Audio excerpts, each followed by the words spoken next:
Hello and welcome to another video for Midas Touch Toys, Games, Collectibles.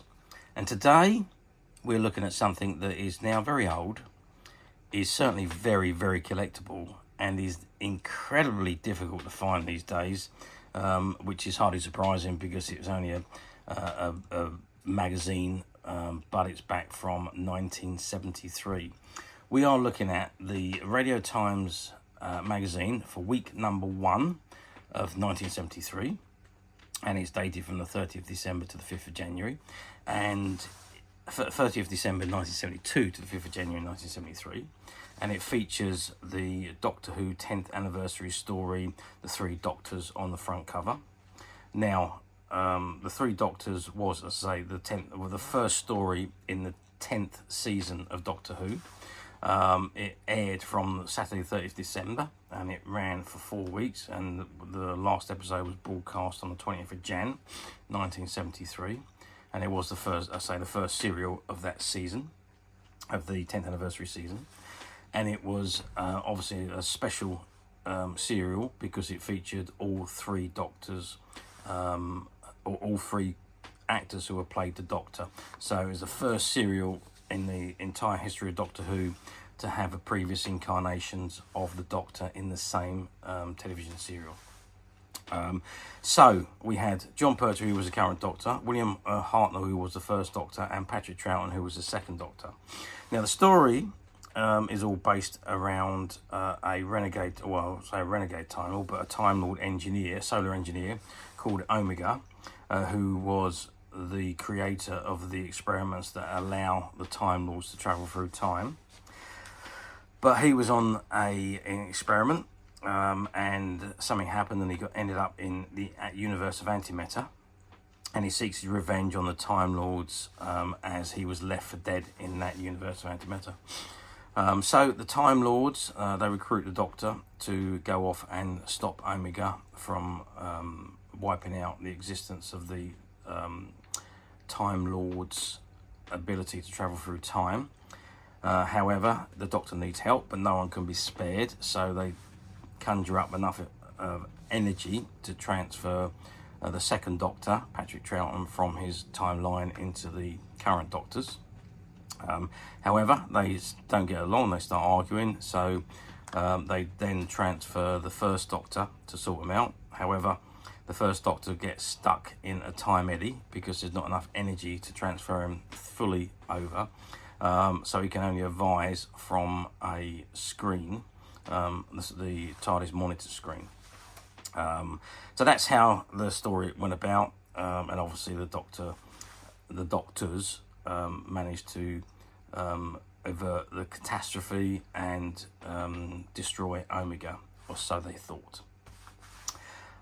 Now, incidentally, this was the last serial, or the last time that William Hartnell appeared as a Doctor, because sadly he passed away in 1975, just a couple of years after this was taken and this was filmed.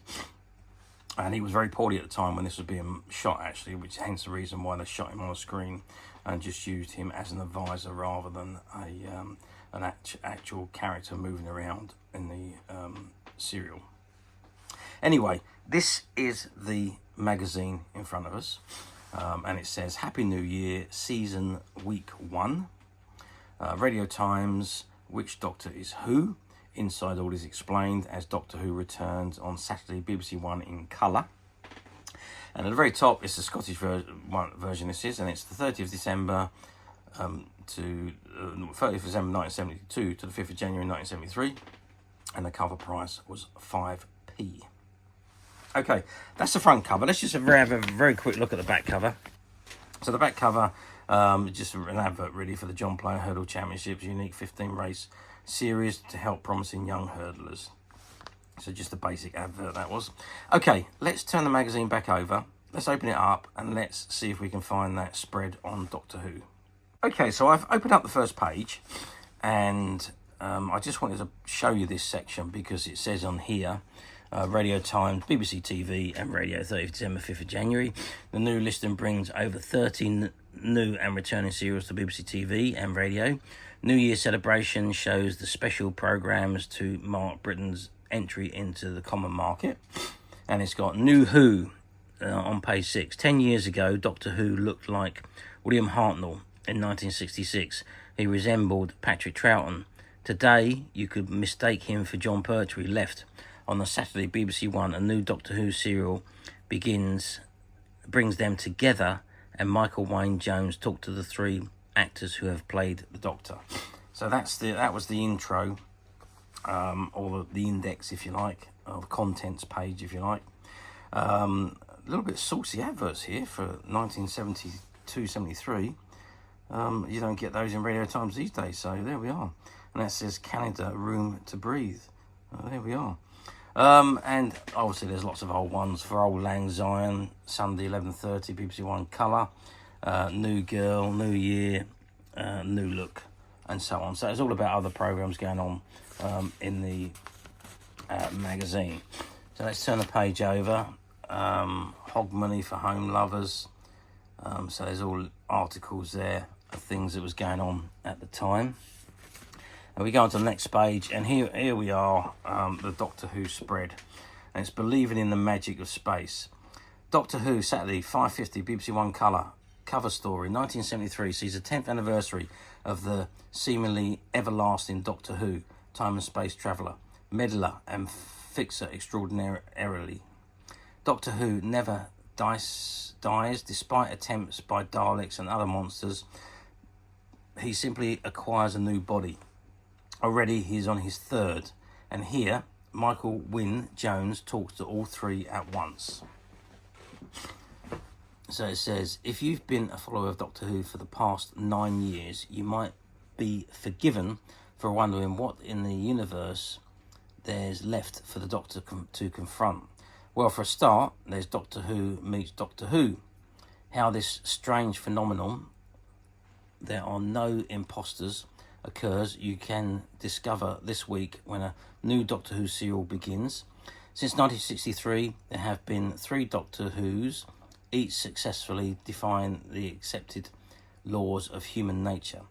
But the Doctor is no human, of course. At the ripe old age of 755, he seems to grow not older, but ever more youthful, jollier, rather than more intolerant, more athletic, rather than more decrepit. It's perfectly feasible, explains Patrick Troughton, who was Doctor Who Mark II. We are all different aspects of the same character. Of course, it's bound to be a bit of a mystery to us, but in the Doctor's space-time machine, the so-called past just doesn't exist. When we Earthlings first made the Doctor's acquaintance nearly 10 years ago, he appeared to be a somewhat crusty individual, willfully vague but brilliant. He was played by William Hartnell, the eternal Sergeant Major from the TV The Army Game and countless British comedies. Had he brought a touch of the Baroness room spit and polish to the Doctor's makeup with him? Well, anyway, so I'm not going to read any more because it's a full spread and it takes us ages to read through it. So, but needless to say, you can see there's Katie Manning there, who plays Jo Grant. There's Susan at the background there, played by Carol Ann Ford, and obviously Jamie was played by Fraser Hines. So those are the other characters there in that, and there's a picture of the TARDIS right on the top of the hill there. And it says Katie Manning, Jo Grant, 1970. Doctor Who either helpers seem all to have had something going for them, but Jo's really much more ordinary though. She gets better all the time. She's easily frightened, and it's fortunate that this Doctor Who is more capable than the others. Okay, so that's the Doctor Who spread. We're not going to go for any more, but let's have a very quick whiz through the magazine and see what else we've got in here. Warmer Side to Ironside. Ironside was another TV series, a big TV series back in the 1970s. It was a detective serial, and there's the week films, Chapter by the Dozen, The Jokers, King and Country, Northwest Frontier, A Star is Born, Tobacco Road, The Mark of Zorro, Pal Joey, Down to the Sea in Ships, Carry On Jack, Prince and the Pauper, Meet Me in St. Louis, and Persona. those were films that were going to be shown over the course of the week. And then we have New Year at Home is the Real Thing. Hall and McGregor of Quarriers Homes, just outside Glasgow. 8 degrees below is a lovely temperature, apparently. Fanciest chances wherever he goes. The View from Daniel Pike, 9:45 BBC Colour. For Old Lang Syne, 11:30 BBC One Colour, both Hogmanay. Dietrich, the Blue Angel, in the Swans Down Rap. That's Marlene Dietrich. New Year Days, 10.5 or 10:05 BBC Two in colour. Amazing, she never had a show on British TV before, and the thought frightens her. But to start the new year, BBC Two viewers can see the legendary Marlene Dietrich, the star who never sets, talks to Anne Leslie. Interesting. A whole load of adverts of all sorts of things going on in this magazine back in the day. And then we have programmes for the 30th of December. So BBC One, Hansel and Gretel, Holiday 73, Harlem Globetrotters, Yellow Slippers, Grandstand, Racing from Newbury, Rugby League Athletics.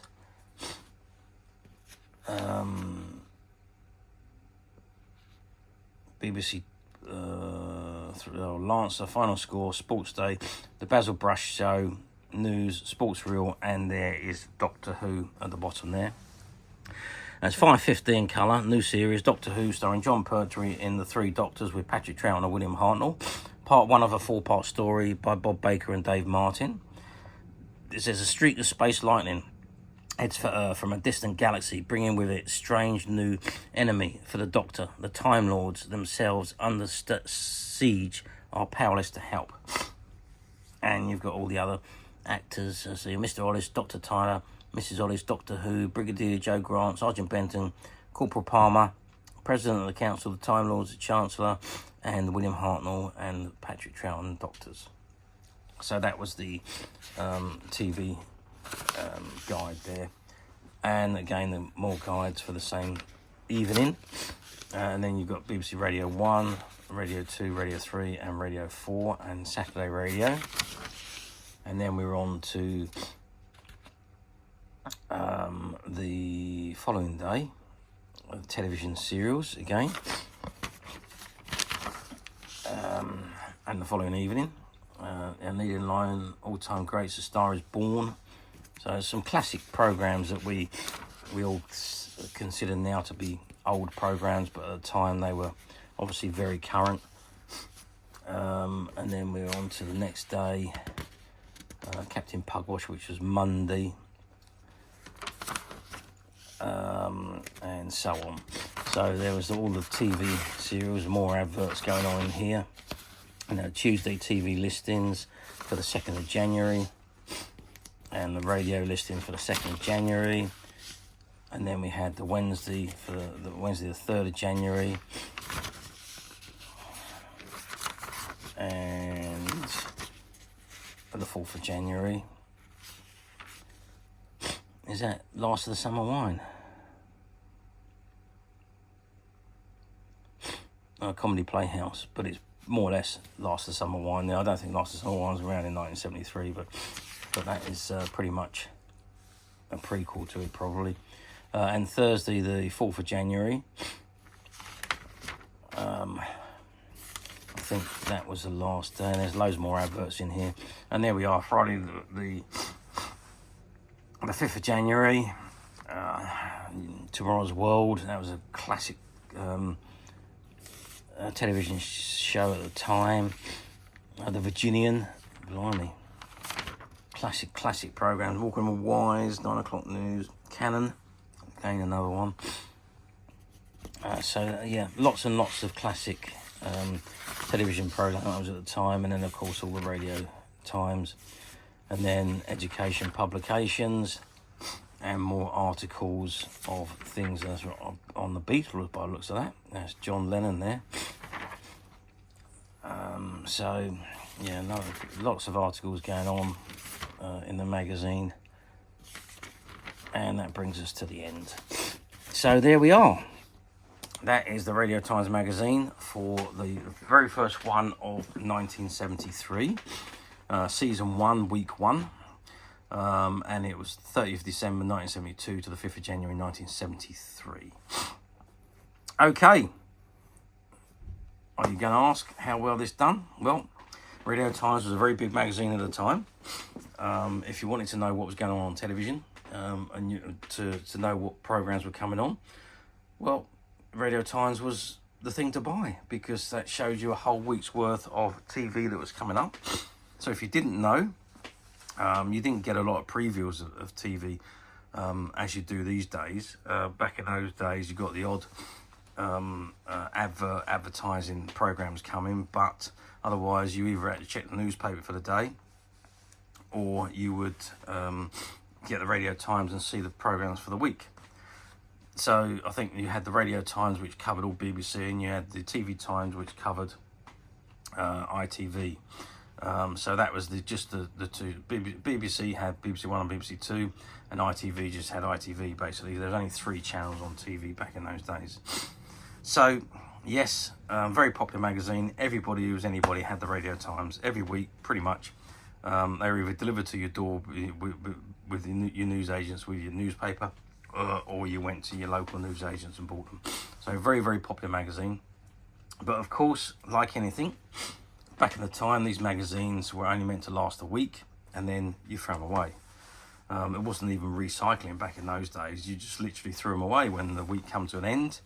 The television serials are finished, and you got your new one, the old one would go in the bin. So that's basically how they worked. Of course, very few, because of that, very few have survived the test of time. So we're going to move forward now 52 years to 2025, which is where we are today. And the age-old question is, do these come up very often on the platforms? Not very often. They do occasionally come up, don't get me wrong. The popular ones, with the big serials like the 3 Doctors here, or the early Troughton ones, or the early Hartnell ones, or even the ones with the Master, where the Master was introduced, I mean, they go for big money, because they are incredibly collectible. Maybe not as much as what they used to be. I can remember seeing this one advertised many years ago, and it was being advertised for £600 or £700 for this particular copy, which I thought was outrageous at the time. It's nowhere near that amount of money nowadays, but it still attracts a high price. It's very simply because of the Doctor Who front cover. So, and obviously collectors want them. They want the Radio Times magazines of the times with the front covers of Doctor Who. So hence the reason why the prices are usually quite high. So probably the Troughton ones are the most expensive, and the Hartnell ones. If you ever find any of those, you are looking £500 plus. But the 3rd Doctor ones, you can find them, you know, between £100 and £300 usually, which is approximately what they're worth. And then of course, when you get into the Tom Baker one, or the later Doctor Who ones, you're talking just a few quid for the later version. So not expensive like these first 3 Doctor ones are. So no, they don't come up for sale very often, and when they do, they demand big prices. And again, if you're buying on a platform, always read the quality of what you're actually going to buy, because they do differ. Sometimes the home page is not exactly the item you're going to buy. If you've got a used button, click the used and check it too, so you can have a read of what you will actually get if you order that particular item. Now, we at Midas Touch, we don't believe in stock photographs. So what you actually see on our website is what you actually get. And this particular item is the item that is now, as of today, for sale on our website. And you can get to Midas Touch website very simply by clicking the link below. It will take you straight there, where you'll be able to find this and many other vintage Doctor Who items, and many other vintage toys, games and collectibles come to that. There's over 10,000 products currently available on the website for you to view and purchase at your leisure. And don't forget to hit the subscribe button. because we're uploading videos for every new item that goes into the website. There will be something for everybody, and I am absolutely positive that this is something that you're not going to want to miss, because we literally have thousands and thousands of new items which we're shooting videos for and uploading on a daily basis. So if there's something in particular you are looking for, something old that you've never been able to find, something quirky you might want to buy for a friend, or perhaps just something from your childhood that you'd like to own again to help you recuperate those long lost childhood memories, well, stay tuned, keep watching, because you never know, the next item we upload could be that item you've been looking for. Okay, that is it for me on this particular item. I do hope you've enjoyed reviewing this wonderful, wonderful old Radio Times magazine with the Doctor Who front cover with me. Thank you for watching, and we'll see you again next video. So bye for now.